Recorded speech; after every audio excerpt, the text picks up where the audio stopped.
It is 10 minutes before 2. That means it's time to begin. So let's begin. We have 20 minutes. This is a lightning talk, so I'm going to talk fast. I hope that's all right. We're talking about this problem that we have in our community or in the world of work, and that is that a project is a set of interrelated tasks to be executed over a fixed period and within certain cost and other limitations.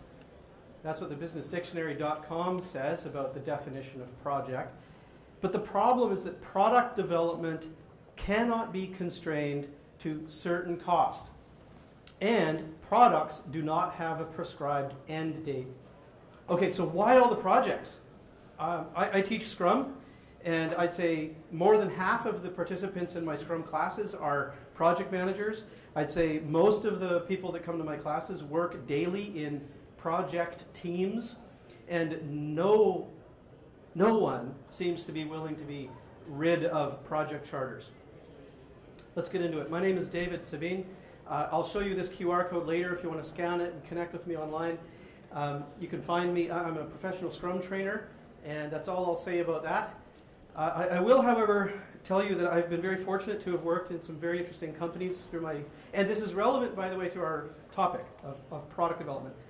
So from left to right, My Planet is a wonderful product design and delivery firm in Toronto. I was a product owner with them for 3.5 years. I've also worked with Bertig, DigitalOcean. DigitalOcean is a cloud service provider. They build a simple cloud that developers love. It's a billion-dollar product company. Scotiabank and Canada Life. Also, I've worked with them in ways that I think are very impactful with respect to their product development initiatives. A little bit more about me. In 1974 I was born in Saskatchewan, but in 1993 I got an internet connection. And right-click, view source changed my life. I became a product developer that day.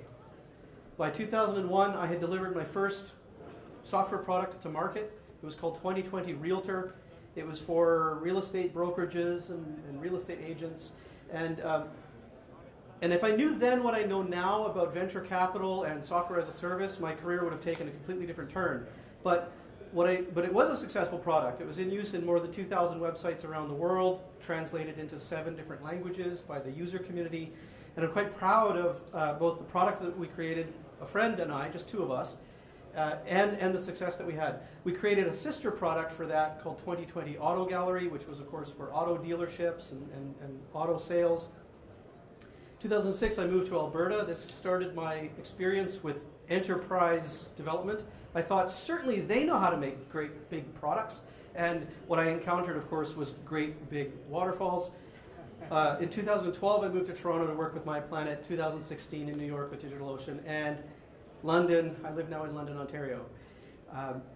What's important about this is that my experience and what I'll share today, I'm speaking from experience with multi-million-dollar products in multi-billion-dollar companies in cloud banking, education, health, retail, and so forth. Projects fail. We know that they fail. There's all kinds of data to suggest that they fail. But let's first describe what I'm talking about here. A project is this notion that we can start with an end state. We design this holy grail of requirements and so forth. And then we think that we can just work backwards from that and create a plan. And then step by step, we can execute on this plan, and all those beautiful plans will just materialize exactly as we planned it. And at the end, of course, we're left with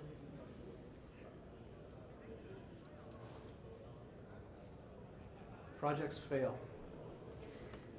The trouble is that colossal errors tend to go unnoticed. And so despite all the data that proves that projects fail in software delivery realms, there's just enough data to make us convinced that we can still perform the sequential software delivery lifecycle just as Winston Royce defined it in 1970. This is some of the best data. One of the largest data sets collected in the world is owned by the Standish Group, but this is corroborated by virtually everyone that has ever done research to compare what I'm going to call sequential delivery, which is like the waterfall, to iterative and incremental development, which is like product development, or like Scrum, or like Agile methods. So in 2009, the Standish Group published this chaos report. For the first time in their report, which comes out every 2 years, they said, we have enough people now who self-proclaim to be using Agile methods, and we can compare those to the people who self-proclaim to be using waterfall methods or sequential SDLC. And now we have statistically significant data. And the data are really clear. If you're a project manager in this world right now, and you're looking for a risk mitigation strategy, I want you to look at the bottom right of this chart, where we look at the failure rates of small projects. Waterfall methods tend to fail almost 3 times as often as iterative and incremental development methods. But in the largest projects, look at that, waterfall fails twice as often. And now in the top left, you can see that iterative and incremental development patterns succeed 6 times as frequently in the largest projects. I think that's a pretty good risk mitigation strategy. And if I'm going to put money down and bet on one of those methods, I'm going to bet on iterative and incremental development. Even the Project Management Institute knows this. So how many PMPs do we have in the room? Or how many project managers do we have in the room? There's a few. Do you know that this book exists? Not many do. But the PMI, even they know that critical path planning techniques that are common in project development do not work in the realm of software. And they say, don't do it. In fact, they published this document called the Software Extension to the Project Management Body of Knowledge. And in this book, cover to cover, they cover iterative and incremental product development techniques.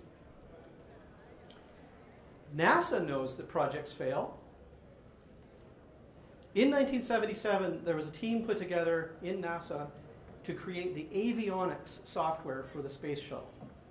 The space shuttle was supposed to launch in 1980. That's what the president said. So the team knew that they had about 3 years to solve this problem.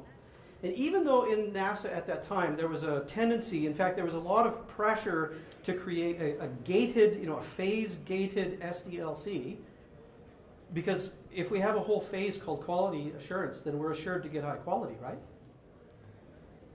Even though there was all this pressure to have this gated system, the avionics team said, we can't do it that way. What we're going to do instead is we're going to take like a 3-month period, we're going to try and build avionics tools, and then we're going to integrate it with all the other things that are being created for the space shuttle. And then we're going to take as we try to integrate it and test with all the other stuff, we're going to learn from that, and then we're going to tear down all the things we built, and we're going to recreate that system in another 3-month period. And then we're going to test it again. And then we're going to take another 3 months and build it all again and test it all again.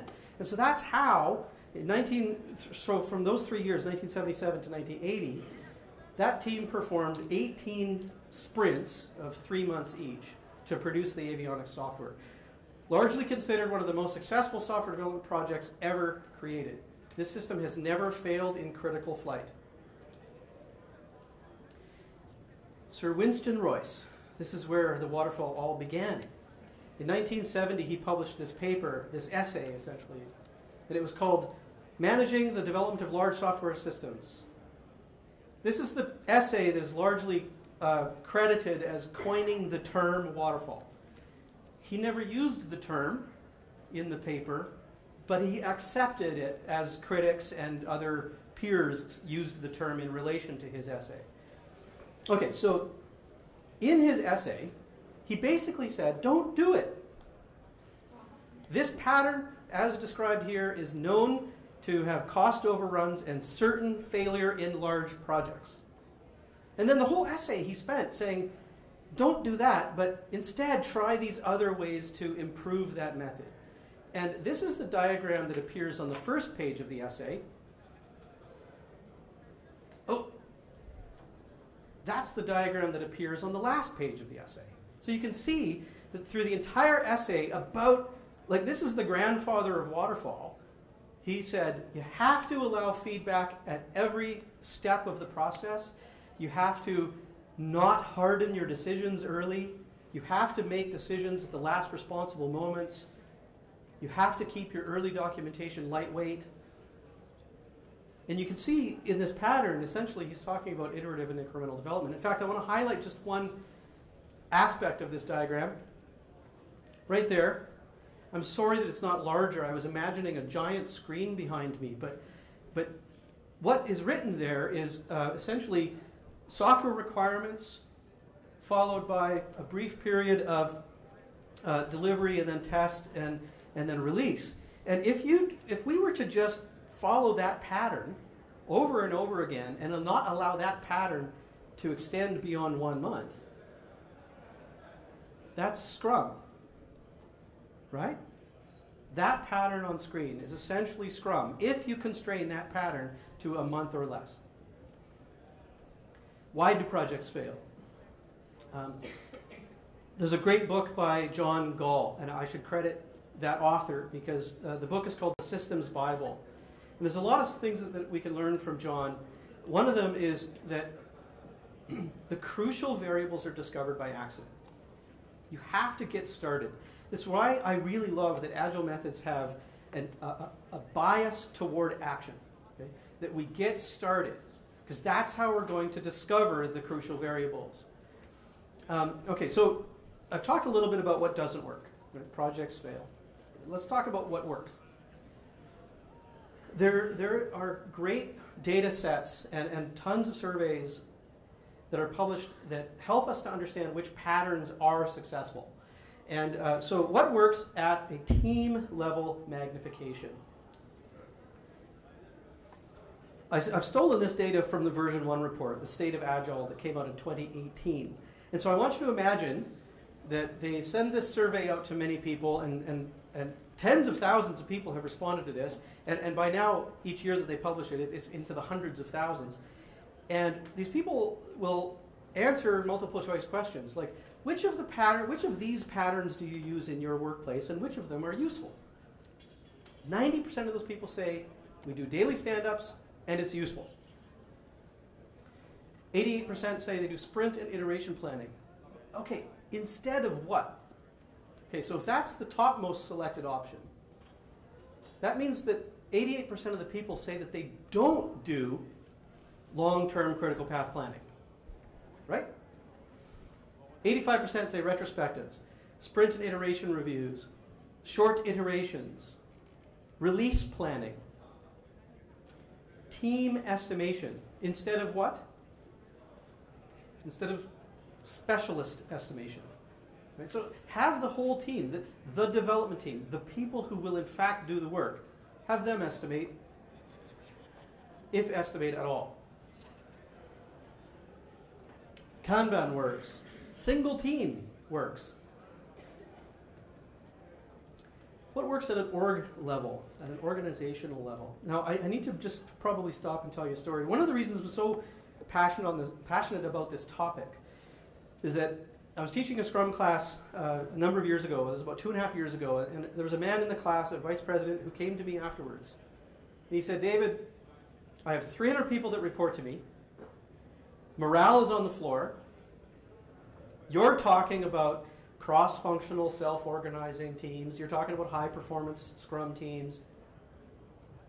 I just don't know how to reconcile this. That just doesn't seem like my real world. And I wasn't sure how to respond to that. That's a challenge, right? I think what I said was something like, well, you have these 300 people, but what holds them together? Like, why are they a unit? And he said, well, we're all in the same department. That's not good enough.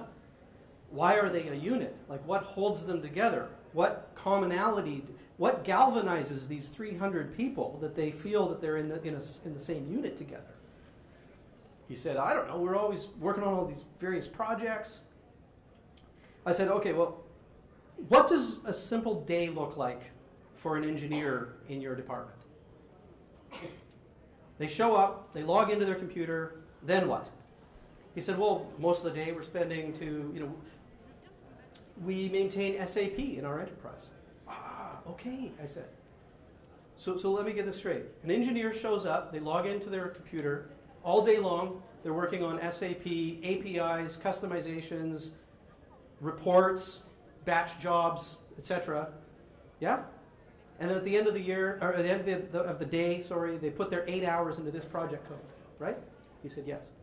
I said the next day they show up, they log into their computer, they see the same software, they see the same product, they're building customizations and APIs, reports, and then they put those 8 hours into this project code, right?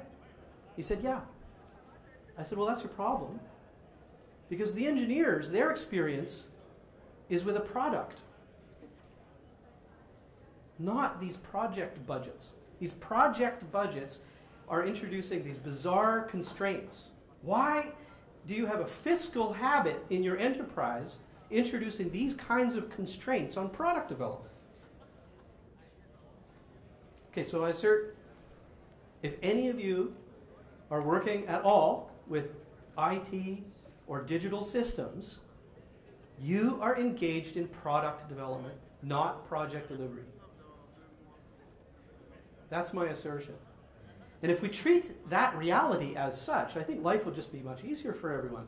So what works at an org level of magnification? Well, and again, I'm sorry this isn't larger, but on the left-hand side, business units aligned with products and a service focus. That works better than project management offices with shared services. Teaming works better than individual contributors. 100% allocation works rather than partial allocation. Product teams that own the entire product lifecycle, from inception, give a team a mandate to fill a need in the market with a product and help them own that mandate for its entire lifetime. That works better than these terribly risky handoffs that I see between development departments, and then they hand off their work to an operations group. I mean, that handoff is extremely brittle and high risk. I do understand why this happens. It's because there's a CFO who wants to put all of this work into the CapEx budget and then capitalize that as an asset on their balance sheet, and then put all this other work into their OpEx budgeting. So that's a fiscal habit that I don't think needs to trickle down into the way that we organize product development. Incentives based on outcomes. This works rather than incentives based on outputs. Outcomes like customer satisfaction, profit, business KPIs, rather than awarding people to hit project deadlines. The segregation of product organization from platform. This works better than the segregation of business people from engineering people. Funding patterns that work. Agile procurement, like sprint-based pricing, works better than the traditional RFP or RFQ. Last week in Ottawa, I presented a topic called the Phoenix Payroll Catastrophe. It was a study of agile procurement in our government to see if, in fact, their procurement strategies are going to be any different than they have been in the past. They're not, by the way. Spoiler alert. Flexible scope with a focus on quality. This works better than fixed price and fixed scope. Invest in outcomes rather than budgets that relate to estimates and wish lists. Small batch commitments. That works better than large batch commitments. Throughput accounting works better than cost accounting. Seed and venture funding works better than one and done project funding. These are some pretty big assertions, and in just this lightning talk, we don't have much time to really explore those topics. Please talk to me afterward, or look them up online, or just do great work. And thank you very much. I hope you enjoyed it. This is where you'll find me. Also, in the app that you have on your phone, please consider giving feedback to the lightning talk. Have a great afternoon.